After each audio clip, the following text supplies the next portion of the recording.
사무엘을 이스라엘 백성들이 이제 제비를 뽑아서 왕으로 추대했잖아요. 그래서 이제 왕이 여러분 이때는 지금으로부터 약 3,000년 전입니다. 3,000년 전. 그러니까 뭐 옷도 별로 없고요. 그 시대는 여러분 생각을 해봐야 돼요.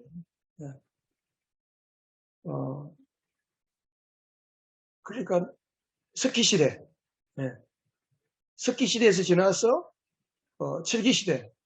블레셋 사람들은 철을 다루는 돌멩이를 끄집어내서 불에 녹여서 철을 끄집어내서 대장간에서 칼도 만들고 창도 만드는 철기 문화인데 이스라엘은 아직도 그런 게 없어요. 그러니까 집도 요즘 같은 그런 집이 아닙니다. 그냥 오두막 같은 데, 땅굴 같은 데 사는 거예요. 그러니까 그걸 생각해요. 성경을 읽을 때 항상 우리가 이때는 어떤 문화였을까? 그걸 생각해요. 초대교회가 성도들이 집에서 모였잖아요. 여러분, 예배만 해도 마찬가지인데, 예배가 성경에 오순절에 성령 임하고 초대교회가 모였을 때, 이런 예배 아닙니다. 모두가 목사 한 사람 쳐다보고, 저는 여러분들 쳐다보고, 딱 일렬로 앉아가지고, 의자에 앉았어. 꼼짝도 못하고, 아무 소리도 못하고, 그냥 조용하게 앉았다가 가는 그런 예배 아닙니다. 그냥 집에 모였어. 집에 넓은 뜰, 혹은 들판, 혹은 집에, 방에, 그렇게 모이는 거예요. 옷은 다 떨어지고, 냄새나고, 배고픈 사람도 있고, 그냥 의자도 없이 그냥 앉아있는 거예요. 그냥 서로 이야기하는 거예요. 오늘 우리가 이런 그 예배 문화, 예전에 우리 문화에 익숙해서 성경을 볼 때도 그렇게 보기 쉬운데 그게 아닙니다. 어쨌든 이제 이스라엘에 왕이 세워졌으니까 아직 왕궁이 없습니다. 왕궁이 언제 지었냐 하면 다윗 임금 때에 왕궁을 짓기 시작했어요. 그러니까 사울이 왕이 되었지만 그냥 자기 집에 있는 거예요.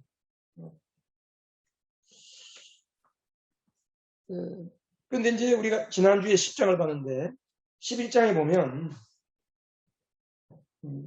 암몬 사람 나하스 왕, 이스라엘 옆에 있는 암몬 족속, 그게 이제 암몬 부족의 나하스라고 하는 왕이 그 이스라엘의 길르앗 족속 야베스 사람들을 공격했습니다. 포위를 했습니다.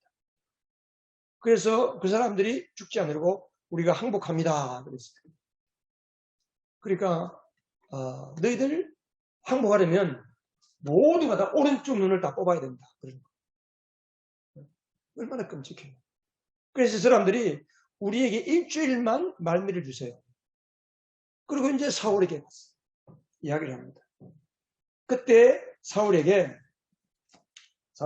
성령이 세차게 내린 성령이 11장 6절에 보면 이 말을 듣고 있을 때 사울에게 하나님의 영이 세차게 힘있게 강력하게 하나님의 영이 임하니까 바울이 무섭게 분노했다고 했어요.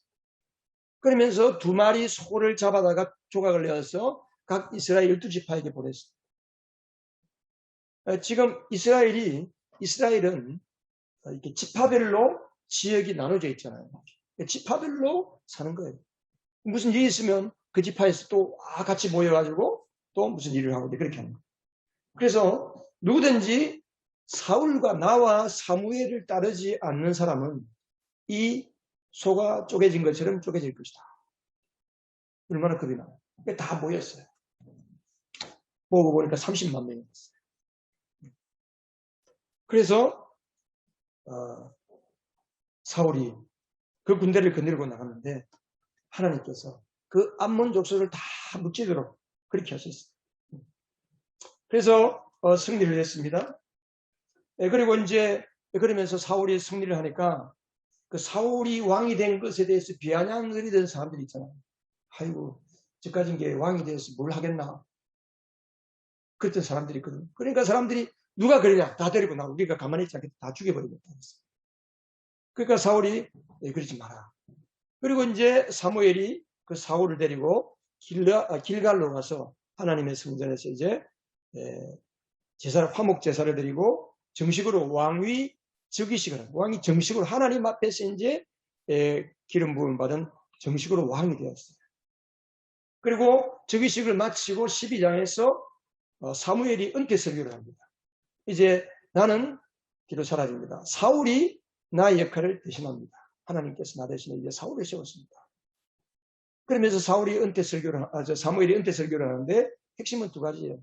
나는 비록 여러분들 일선에서 떠나지만은 평생토록 여러분들을 위해서 기도를 쉬지 않겠습니다. 내가 기도를 쉰다면 그것은 하나님께 죄를 짓는 것입니다. 그리고 두 번째는 여기에 12장 23절 24절에 보세요.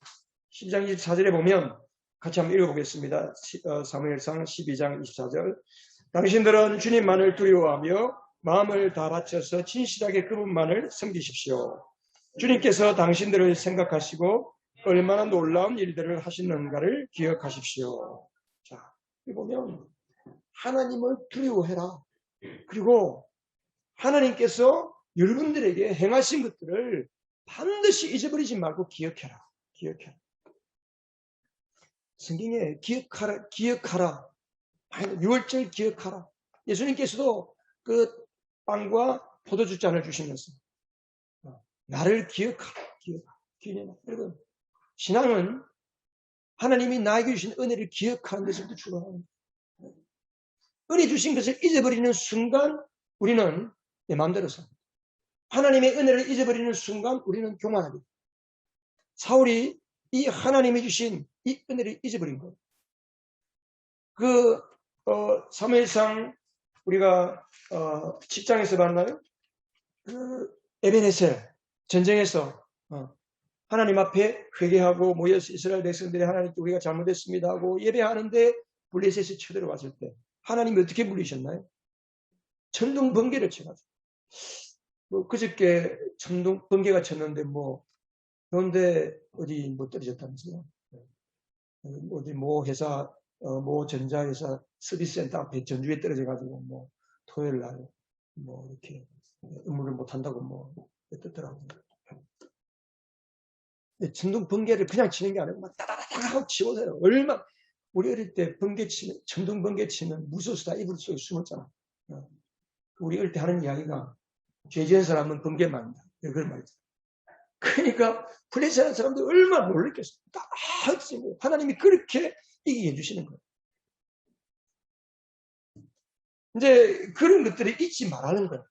그래서 이제 13장이 되었습니다. 근데 13장이 됐는데 개혁성경에 보면 사울이 왕이 된 지 2년이 지났다 그랬습니다. 이제 그 2년이 제비 뽑기로 해서 왕이 되어서 2년 지난 건지 아니면 하나님 앞에 화목 제사를 드리고 왕이 즉위식을 하고 난 뒤에 2년이 지난지 모르지만 어쨌든 이제 사울이 군대를 모집했습니다. 군대. 제일 중요한 게 군사력이죠. 나라를 지키려면.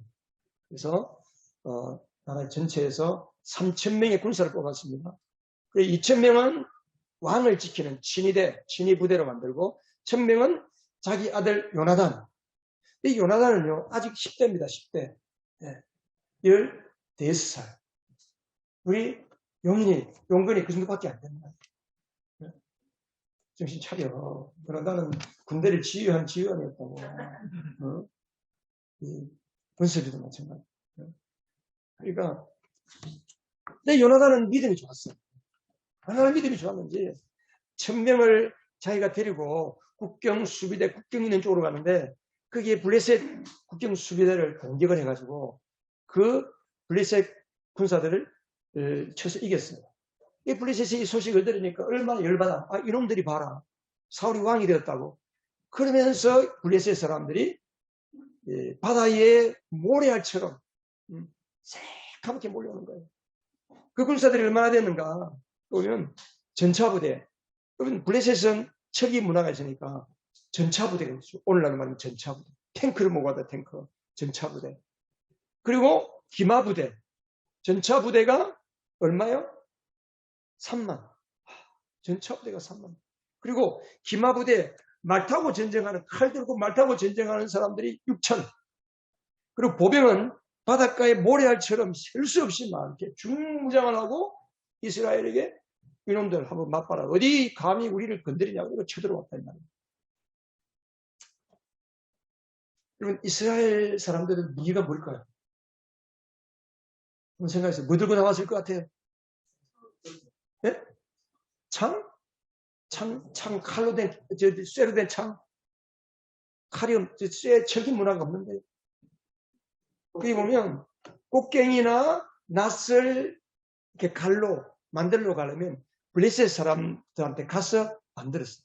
이 블레셋 사람들은 농기구는 만들어주는데 창이나 칼은 안 만들어줬어요. 그래서 여러분 성경에 읽다 보면 그 뒤에 나와요. 13장 22절에 보면 그래서 전쟁이 일어났을 때에 사울과 요나단을 따라 나선 모든 군인의 손에는 칼이나 창이 있었어요, 없었어요? 없었다 그랬어요. 오직 누구에게만? 사울과 요나단에게만 칼이나 창이 있는 거예요. 뭐 들고 나왔겠어요, 군인들이? 몽둥이 들고, 도끼 들고, 채총 들고.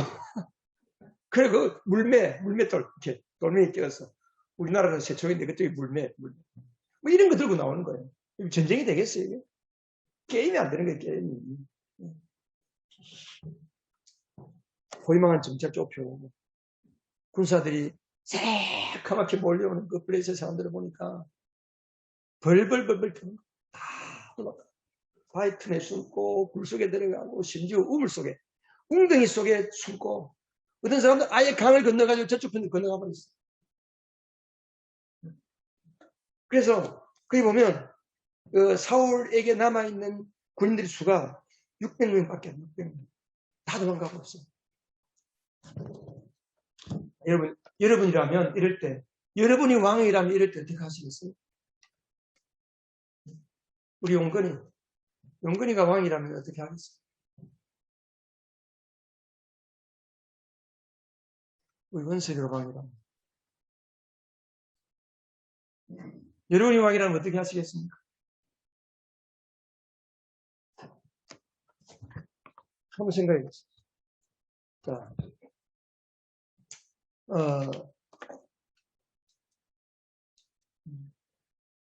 이런 그림들, 다 도망간다는 거죠. 사울이 왕이 되고 나서, 맨 먼저 한 게 뭡니까? 군인들 모집해서 국방을 튼튼하게 합니다. 아주 중요하죠. 왜냐하면 이스라엘 백성들이 우리에게 왕을 달라, 하나님께 왕을 요구할 때 전쟁이 나면 우리도 왕이 있어야 전쟁을 잘할 수 있겠다. 그러니까 사울이 왕이 되었으니까 군사력을 정비하고 이제 전쟁에서 승리할 수 있는 군인들을 확보해야 되죠.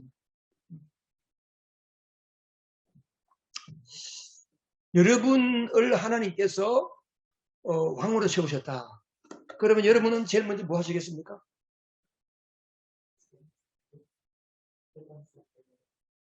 네. 재단을 쌓고 예배를 드리겠다. 네. 여러분 다 그렇게 하시겠어요? 아마 우리 연가족들은 다 그렇게 할 거예요. 왕이 되었을 때 제일 먼저 예배 드릴 거예요. 여러분들이 직장을 오픈하든지 무슨 일을 하든지 항상 무슨 일을 할 때마다 항상 먼저 돈 계산부터 합니까? 하나님께 기도부터 하세요. 네, 할렐루야. 사울이 30에 왕이 되어서 42년 동안 나라를 다스렸다고 했습니다. 왕으로서 가장 중요한 것은 백성들이 평안하게 살도록 하는 거죠. 그러니까 군인들을 조직하고 군대를 만들고 당연히 그렇게 해야 됩니다. 근데 하나님이 원하시는 것입니까? 여러분, 사무엘 때 군인들이 막강해서 블레셋을 이겼습니까? 이스라엘이 애굽에서 출애굽할 때 그들이 무기가 대단하고 잘 훈련된 전차 부대가 있고 군인들이 막강해서 그 이집트 군인들을 이겼습니까? 아니거든요. 사울이 왕이 되고 나서 가장 먼저 뭘 해야 되냐? 사울이 왕이 되고 나서 가장 먼저 해야 될 일은 하나님 앞에 기도하는 거예요. 하나님, 저 같은 자를 왜 왕으로 세우셨나요? 제가 어떻게 해야 되나요? 저는 왕이 어떻게 하는지 모릅니다. 하나님, 제가 어떻게 할까요? 지혜를 주세요. 어떻게 해야 우리 이스라엘 백성들이 평화롭게 살 수 있을까요? 어떻게 하나님을 잘 섬기면서 살아가는 나라가 될 수 있을까요?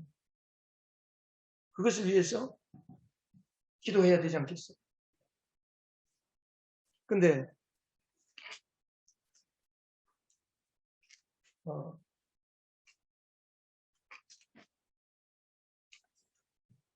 사무엘상 14장 35절에 보면 그리하여 사울이 주님께 제단을 하나 쌓았는데 이것이 그가 주님께 쌓은 첫 제단이었다.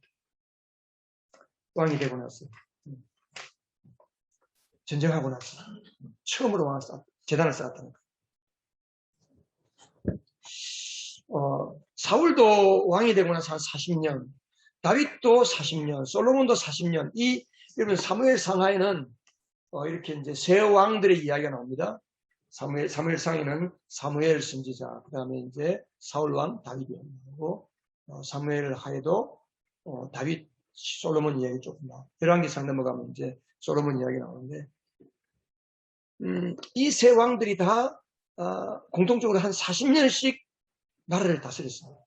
근데 다윗이나 솔로몬은 그 왕으로 다스릴 때에 하나님께 성령에 감동이 돼가지고 성령에 감동된 마음으로 글들을 많이 썼습니다. 그래서 다윗이 쓴 시편도 많고요. 솔로몬은 자문도 쓰고 전도서도 쓰고 아가서도 쓰고, 그러니까 성령에 감동되어서 기록한 성경책들이 있습니다. 그런데 사울은 왕이 되었는데 성령에 감동되어서 쓴 글이 없어요. 그게 아까 우리가 11장 11장에 그 성령께서 세차게 그 사울에게 임했을 때, 사울에게 하나님의 세차게 내렸다 그랬는데, 그러고 나서 끝이. 왜 그랬을까? 하나님을 의지하지 않아요. 항상 뭘 하든지 간에 자기 지혜로, 내 힘으로 뭘 어떻게 할까? 이것은 예수 믿기 전에 지금도 마찬가지. 모든 사람들이 일이 생기면 항상 이거 어떻게 하지? 내가 가진 지식과 내가 가진 능력과 내가 가진 재물과 돈과 모든 권력과 또 백그라운드, 이것을 가지고 내가 어떻게 살지? 그게 생각하는 게 정상이잖아요. 그게 이제 예수 믿기 전에 삶의 방식. 예수 믿기 전에 나를 의지하고 사는 삶. 내 힘으로 살아보겠다고 하는 삶. 주보에 거기 목회자 코너에 자족하는 삶이라고 했는데, 하나님의 은혜를 경험하는 가장 큰 장애물은 자족하는 삶. 자족하는 삶이 뭐냐면 내 스스로 자기 힘으로 살아가려고 하는 삶의 방식을 가리켜서 자족하는 삶이야. 모두가 다 자기 힘으로 살려고 하지 않습니까? 정상이잖아요, 그게. 근데 하나님의 아들들로 거듭나고 성령 받아서 하나님의 아들이 된 사람들은 내 힘으로 살아간다고 생각하는 것만큼 어리석은. 왜 그렇습니까? 하나님의 능력이 이를 비교할 수 없는 거예요. 우리는 그냥 기껏 해봐야 개미가 쌀한 톨을 지고 가는 정도에 불과한 거예요. 하나님께서 볼 때는. 우리에게는 하나님의 능력과 지혜와 비교할 수 없는 거예요. 그러니까 그래서 하나님이 우리를 은혜로 구원해 주신 거예요. 하나님의 아들, 딸 삼아 주신 거예요. 그래서 우리가 늘 하나님의 은혜를 의지해요.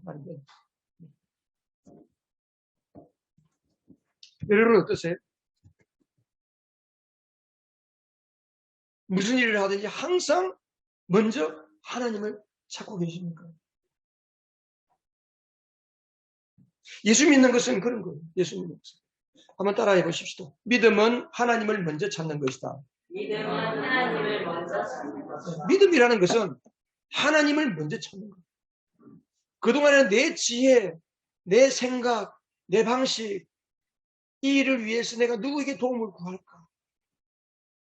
근데 예수 믿고 나서는, 내가 믿음을 가지고 나서는 나를 구원하시고 나를 책임지시는 분은 나의 하나님 아버지, 우리의 왕이신 예수 그리스도. 예수 그리스도 우리의 왕 사랑의 목자. 우리를 위해서 자기 목숨까지도 아끼지 아니하시고 우리를 위하여 고난당하시고 십자가에서 피 흘려 죽으시고 우리를 위해 목숨을 바꿔주신 그 예수 그리스도. 그분이 우리 안에 계신 그분이 우리 안에. 믿음은 하나님을 먼저 찾는. 여러분, 성도의 빈곤은 기도의 빈곤에서 오는 거예요. 우리가 왜 빈곤하게 사느냐? 경제적으로 빈곤하고 지식적으로 빈곤하고 여러 가지 정서적으로 빈곤하고 늘 불안하고 염려 속에서 근심하면서 왜 그렇게 살아갈 수밖에 없느냐? 기도가 모자라요. 기도가. 늘 기도가 부족한 거예요. 여러분, 기도는 얼마만큼 해야 되는 줄 아세요? 한번 따라서. 기도는 충분하게 해야 기도다. 기도가 충분해야 돼. 충분해야 돼. 근데 여러분은 뭘 충분하게 하려고 하고 계세요? 성도의 삶의 차이는 믿음의 차이에서 오는 거예요. 믿는 자의 능력은 오직 내 안에 살아계신 예수 그리스도께로부터 오는 거예요. 바울이 뭐라고 했습니까? 바울이 빌립보서 4장 13절에서 내가 가난에 처할 줄도 알고 풍부에 처할 줄도 알고 여러 가지 사도 바울이 이제 그 각 지역을 다니면서 그 지중해 연안의 지역을 다니면서 제가 사도행전 설교할 때 사도 바울이 전도 여행을 다닌 거리가 17,000km인가 47,000km인가 된다고 했어요. 그렇게 이제 사울이 한 3, 40년 동안은 그렇게 이제 전도 사역을 했는데 바울에게 돈이 어디 있습니까? 때로는 굶고 가난하고 먹을 것도 없고 입을 것도 없고 잠잘 때도 없고 그랬는데도 불구하고 내가 가난에 처할 줄도 알고 풍부에 처할 줄도 알지만 내게 능력 주시는 자리에서 내가 모든 것을 할 수 있다 라고 고백하는 거예요. 빌립보 4장 13절 내게 능력 주시는 자 안에서 내가 모든 것을 할 수 있다. 한번 따라해 보십시오. 시작. 내게 능력 주시는 자 안에서 내가 모든 것을 할 수 있다. 내가 모든 것을 할 수 있다. 어디 안에서? 능력 주시는 내게 능력 주시는 자 예수 그리스도 안에서. 사람들은 난 할 수 있다. 할 수 있다. 마인드 컨트롤 할 수 있다. 할 수 있다. 공부 잘할 수 있다. 1등 할 수 있다. 운동 잘할 수 있다. 공부 잘할 수 있다. 성공할 수 있다. 그렇게 하면 잘할 수 있습니까? 열심히 하면 잘 됩니까? 성공하는 사람들이 열심히 해서 성공한 겁니까? 아니거든요. 세상 사람들은 그렇게 생각하고 살 수밖에 없어요. 왜? 하나님이 어떤 분인지 모르고 예수 그리스도가 어떤 분인지 모르니까. 이제는 우리가 예수님을 알잖아요. 나는 모든 것을 할 수 있다. 어디에서? 내게 능력 주시는 자 예수 그리스도 안에서 in Christ. 예수 그리스도 안에서 내가 모든 것을 할 수 있다. 이게 믿음의 얘기입니다. 근데 우리 예수 믿는 사람들은 아이고 목사님 못해요. 저는 못해요. 아이고 못해요. 그런 거 못해요. 그건 불신앙이에요. 불신앙. 내 하나님 안 믿습니다. 예수님 안 믿습니다. 그런 말은 똑같은 거예요.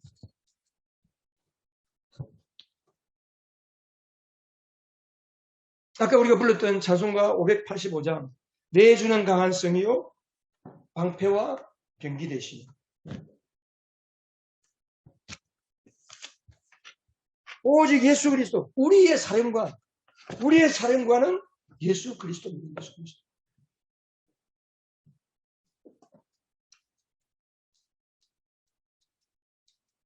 잠언 3장 5절 6절에 솔로몬이 이렇게 이야기했어요. 너의 마음을 다하여 주님을 의뢰하고 너의 명철을 의지하지 마라. 네가 하는 모든 일에서 주님을 인정하여라. 그러면 어떻게 된다고요? 주님께서 네가 가는 길을 곧게 하실 것이다. 똑바르게 곧게 이리 삐뚤 저리 삐뚤 왔다 갔다 하지 않고 뺑뺑 돌지 않고 곧장 가게 하실 것이다. 다윗은 왕이 되고 나서 어떻게 했는지 아세요? 다윗은 역대상 14장에 가보면 여기 사무엘 상하 넘어가고 그 다음 열왕기 상하 그 다음에 이제 역대상에 가보면 제가 여기 이렇게 만들어 놨습니다. 역대상 14장에 가보면 다윗이 14장 8절에 보면 다윗이 기름 부음을 받아 온 이스라엘의 왕이 되었다는 소식을 블레셋 사람들이 듣고, 다윗도 왕이 되어서 얼마 안 됐습니다. 이제 다윗도 왕이 지금 된 거예요. 기름 붓고 전 이스라엘, 남쪽 유다와 북쪽 이스라엘 다 통합해서 왕이 되었습니다. 그 소식을 듣고 블레셋 사람들이 다윗을 향해 공격해 왔습니다. 근데 10절에 다윗이 뭐라고 했습니까? 다윗이 제일 먼저 한 게 뭡니까? 하나님께 물었어요. 제가 저 블레셋 사람들을 치러 올라가도 되겠습니까? 주님께서 그들을 저의 손에 넘겨주시겠습니까? 물은 거예요. 그러니까 주님께서 그래 올라가거라. 내가 그들을 너의 손에 넘겨주겠다. 결과가 어때요? 11절 같이 한번 읽어보겠습니다. 시작. 그래서 그가 바알브라심으로 쳐들어갔다. 다윗은 거기에서 블레셋 사람들을 쳐서 이기고 나서 이렇게 홍수가 모든 것을 휩쓸어버리듯이 하나님께서 나의 손으로 나의 원수들을 그렇게 휩쓸어버리셨다. 아멘. 그래서 홍수가 나서 휩쓸어간다. 그 말의 뜻이 바알브라심. 홍수가 나서 싹 썰어버린다는 뜻이에요. 그래서 그곳 이름이 바알브라심이라는 이름이 붙였습니다. 여러분, 다윗이 군사력이 좋아지겠습니까? 아니거든요. 하나님께 물어보니까 하나님께서 올라가라. 하나님이 올라가라 할 때는 하나님이 책임진다는 거예요. 그래서 하나님의 말씀을 믿고 올라갔더니 하나님께서 나의 손으로 나의 원수들을 그렇게 휩쓸어버리셨다. 난 도구에 불과한 도구. 13절에 가보면 또다시 블레셋 사람들이 쳐들어왔어요. 또다시 쳐들어왔을 때 다윗이 어떻게 했겠어요? 저때 하나님이 올라가라 했으니까 자 올라가자. 그렇게 했을까요? 어떻게 했을까요? 또 13절에 14절에 하나님께 또 아뢰니 하나님께서 그에게 대답하셨다. 너는 그들을 따라 올라가 정면에서 치지 말고 그들이 뒤로 돌아가서 숨어서 있다가 뽕나무 숲 맞은 쪽에서 그들을 기습 공격하라. 야, 하나님께서 구체적으로 해주시는 거예요. 여러분, 뭐 사업을 하든지 공부를 하든지 여러분 뭘 하든지 간에 하나님께 물어보고 하는 것이 최고의 지혜입니다. 내 주변에 누가 있고 나를 도와주는 사람이 누가 있고 하나님이 해주시면요. 여러분 옛날에는 공사를 하면 뭐예요? 삽 가지고 뗐잖아요. 꼭공이로 때리고 찢고 삽으로 파고 그래가지고 예전에 우리 어릴 때 하천이 범람하고 홍수 나고 나면 뚝이 무너져서 뚝 쌓고 그 장정들 몇 사람이 목도 한다 그래. 목도 나무 막대기에다가 돌멩이를 치고 의시 하나 지고 와서 돌멩이 놓고 또 삽에다가 힘드니까 삽에다가 새끼를 양쪽에 묶어가지고 한 사람은 푹 부시면 양쪽에서 확 잡아당기고 퍼고. 여러분 그런 거 보셨어요? 북한에서 그렇게 하고 있는 거죠. 그런데 1970년대 제가 회사 들어가고 나니까 포크레인이라는 것이 포크레인은 확 끌고 버리면 그게 끝이에요. 그냥 포크레인. 요즘 포크레인이 다 해요. 포크레인. 이 아스팔트 부수는 것도 포크레인 앞에다가 꽂아 따다다다 때리고 요즘은 얼마나 기술이 발달했는지. 우리는 사부를 일하지만 하나님은 포크레인 가지고 왕창 떼버립니다.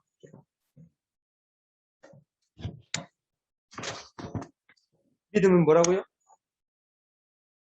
믿음은 뭐라고요?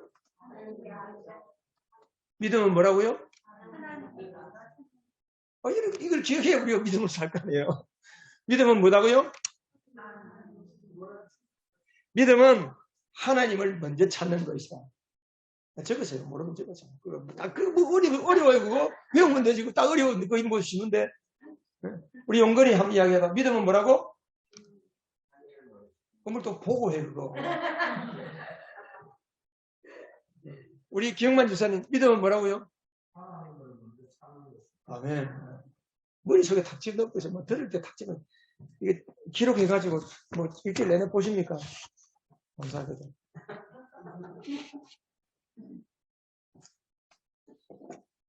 네.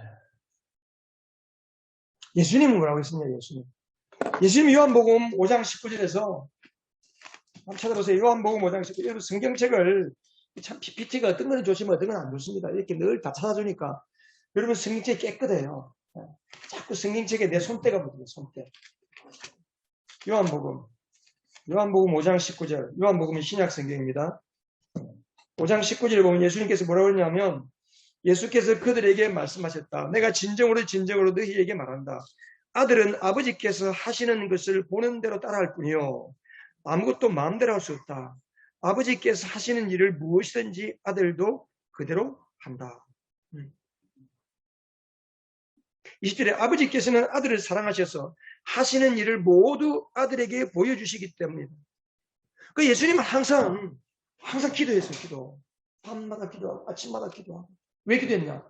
하나님 아버지 오늘은 어디를 가서 뭘 할까요? 어떤 일이 일어날까요? 그 기도는 하나님께서 미리 보여주시는 거예요. 오늘은 어디를 가라. 어디를 우물에서 어떤 여인을 만날 것이다. 그에게 복음을 전해. 또 가는 거예요.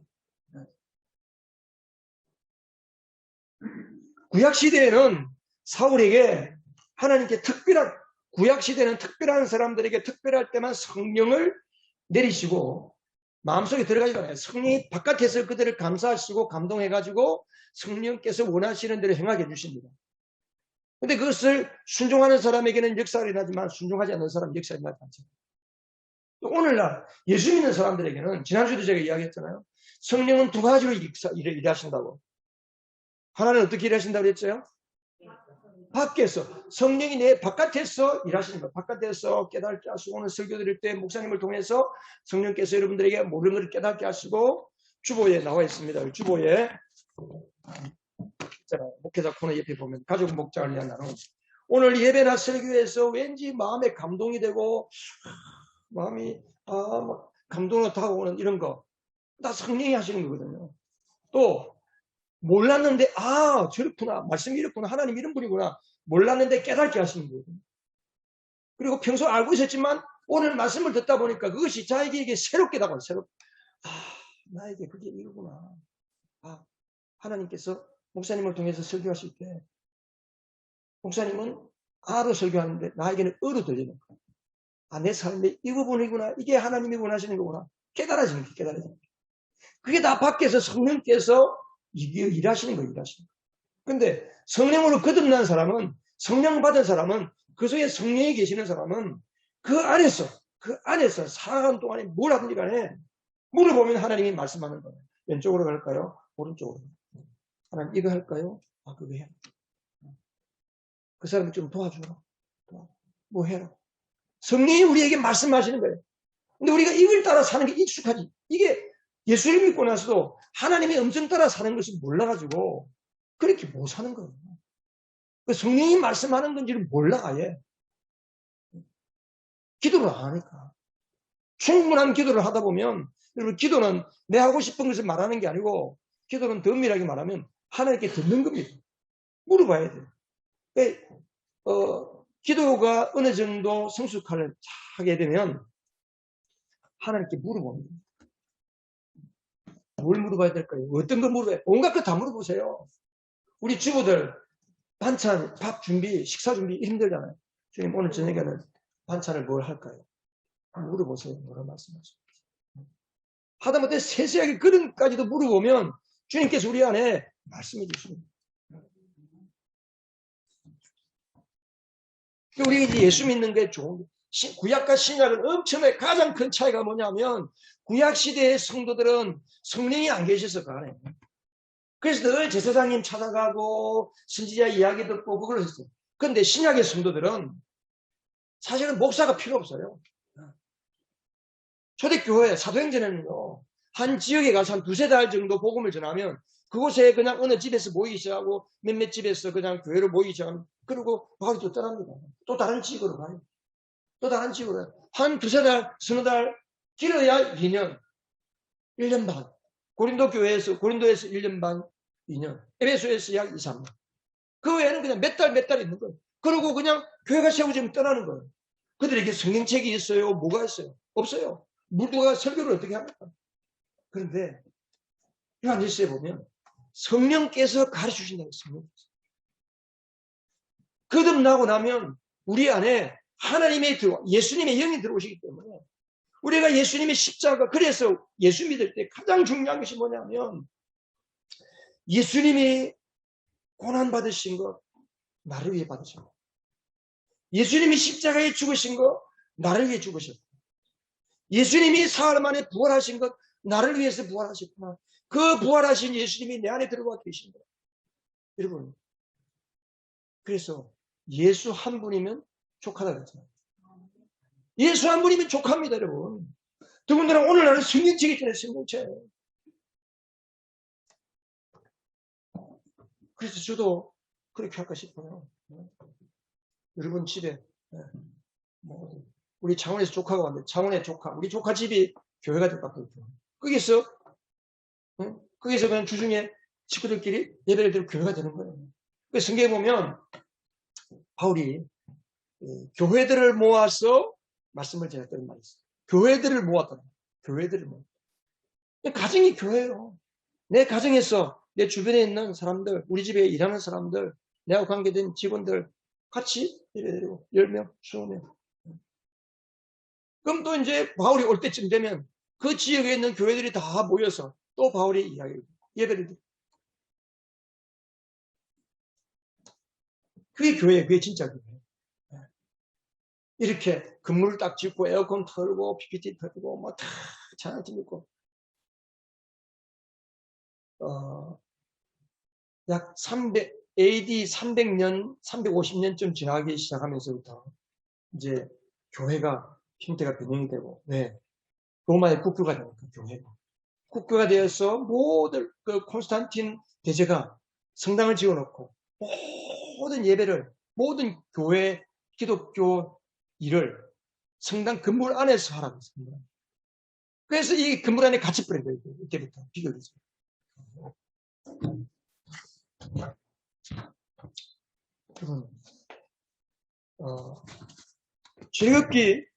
출애굽기가 보면 출애굽기 12장 41절 한번 보세요. 출애굽기 12장 41절에 보면 마침내 430년이 끝나는 대로 여기 PPT 나와요.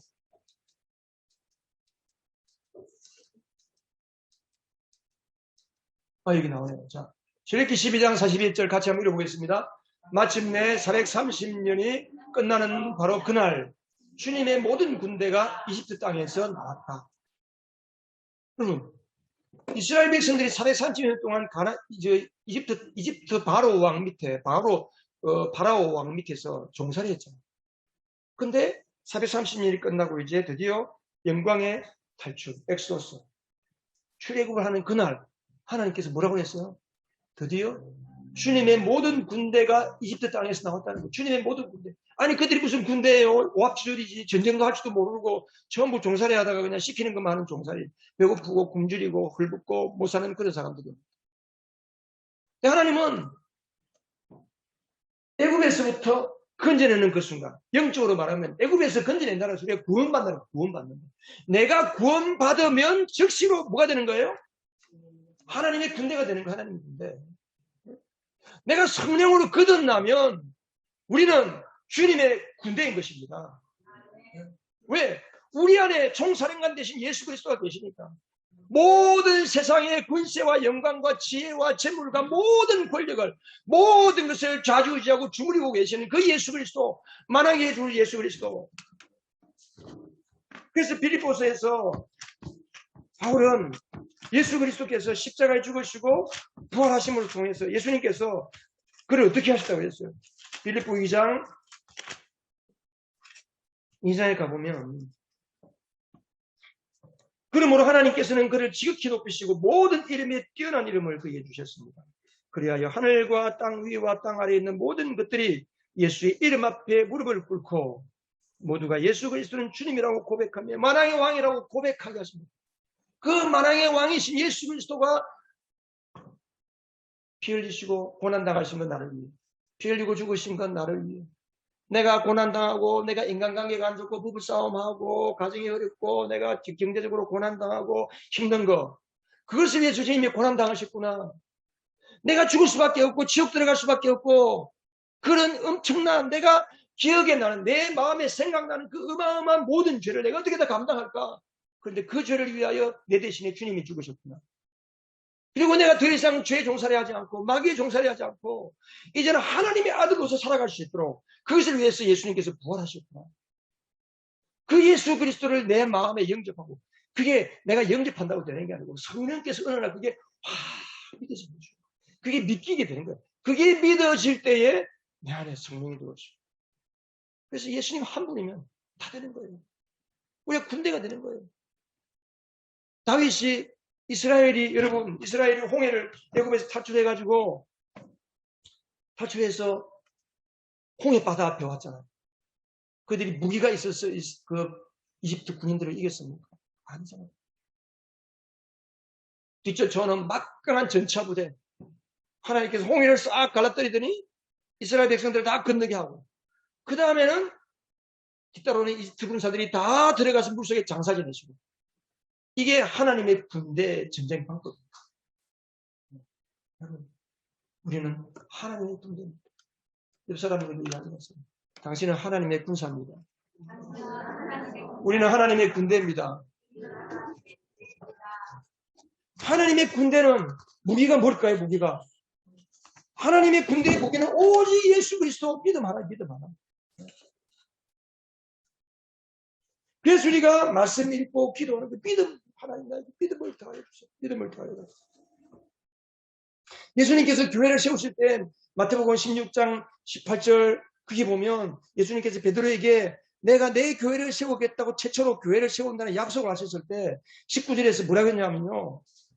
내가 내 교회를 내 믿음의 고백하는 베드로 위에 내가 교회를 세우고 또 믿음을 고백하는 사람들 위에 내 교회를 세우는데 그 교회는 음부의 권세가 지옥의 권세가 악한 원수마귀의 권세가 이길 수 없는 그런 교회. 마귀가 벌벌 뜨는 교회란 거예요. 예수님께서 교회를 세울 때 첫 번째 한 말씀이 뭡니까? 교회가 되면 너희들이 평안할 거야, 복 많이 받을 거야, 이 땅에서 잘 될 거야. 주님이 그런 말씀 안 했어요. 근데 오늘날 사람들은 다 그것을 위해서 예수 믿잖아요. 모릅니까?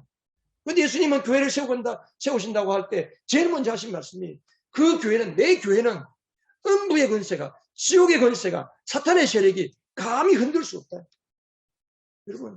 여러분은 사탄을 벌벌 뜨고 계십니까? 아니면 마귀가 여러분을 벌벌 뜨고 있을까요? 여러분 어떤 사람들입니까? 세상은 우리가 볼 때는 이스라엘이 블레셋을 보는 것처럼 우리가 세상을 볼 때는 세상이 대단한 것처럼 보여요. 그렇죠? 세상에 그 많은 돈, 그렇게 어떤 사람은 돈이 많구만 왜 나는 돈이 없나 맨날 돈. 저 사람은 그렇게 뭐 공부도 잘하고 잘 됐는데 뭐 출세도 잘하고 저 가면 잘 됐는데 왜 나는 안 될까? 부러워하지 마세요. 그 부러워하면 누가 서운해 하십니까? 내 안에 계신 예수님이 서운해 하신다고. 야, 네가 나를 그것밖에 못 믿구나 아직도. 세상의 어떤 권력과 권세와 돈과 명예와 모든 인기를 볼 때마다 할렐루야 주님 내 안에 계신 주님은 저것보다 더 크십니다. 나는 주님 한 분만으로 만족합니다. 이런 고백이 있기를 주님의 이름으로 축복합니다. 그런 자에게 하나님이 지혜도 주시고 물질도 주시고 인기도 주시고 영광도 주시고 다 주시는 겁니다.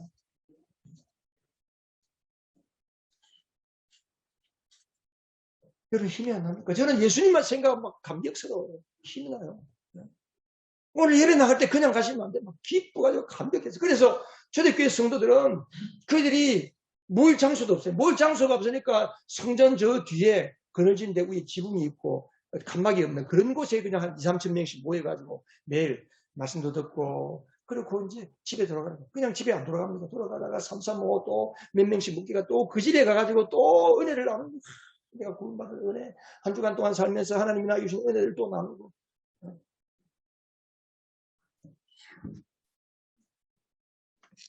그래서 우리가 주일 예배는 뭐냐?